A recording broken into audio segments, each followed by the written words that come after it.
and yeah, because he has come especially for this, we are grateful. Okay. First of all, let me thank all those who have taken your valuable time to be part of this very interesting, relevant discussion, and I thank Vivek ji for accepting our invitation. The larger theme why we have taken this for discussion is very simple, because as we all know, history is a contested space. And broadly speaking, on nationalism, we have two schools of thought on idea of nation or nationality. As Professor Vivek Kumar has aptly pointed out, quoting Ernest Renan, "What is nation?" is a very important article. I'm sure all of you are aware of it in the discussion. And as a student of history, I always see this, history is a continuous process of interaction between past and present, and therefore it's an unending dialogue between historians and their facts. So this debate on nationalism, an unending dialogue between Eurocentric and Indocentric, needs to be re-examined. It is in this context this seminar seeks to explore how this Eurocentric, particularly Ernest Renan, Benedict Anderson or Eric Hobsbawm or Anthony Smith on the one side, always often argue that nationalism is an 18th century.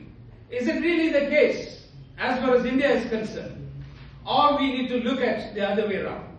Because we are not talking nation or nationalism in the English vocabulary. As a student, I would like to go back to what is there in India's vocabulary, which is Rashtra and Rashtratva, nation and nationalism. So, for example, the advocates' vernacularization of nationalism therefore comes into scene. For example, when people talk about Rashtra and Rashtratva, or in Tamil we call Desam and Desyam, and in Bangla we have Rashtrabo. So if we have ample vocabularies to refer to India's nationalism and nationality, I think, as Professor Vivek Kumar aptly pointed out, we don't have to necessarily follow the Eurocentric model. Because the larger model which Eurocentric ideology advocates is revolution should be a model for nation making. It may be part of the political aspect, but we are talking about, as we all aware of, the Vasudhaiva Kutumbakam, the world is a family.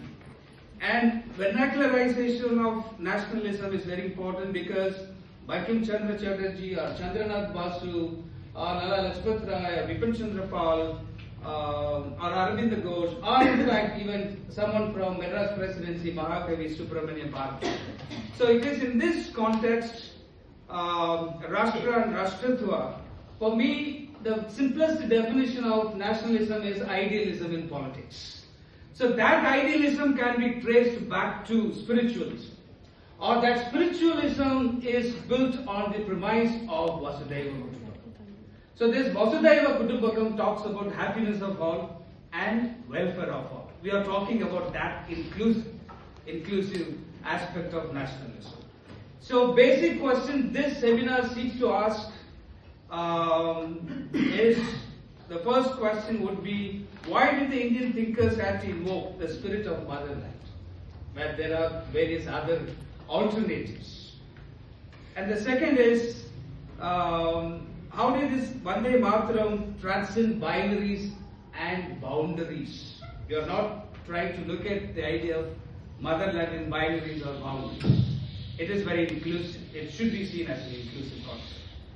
And the third is, what were the social and political implications of the idea of motherland?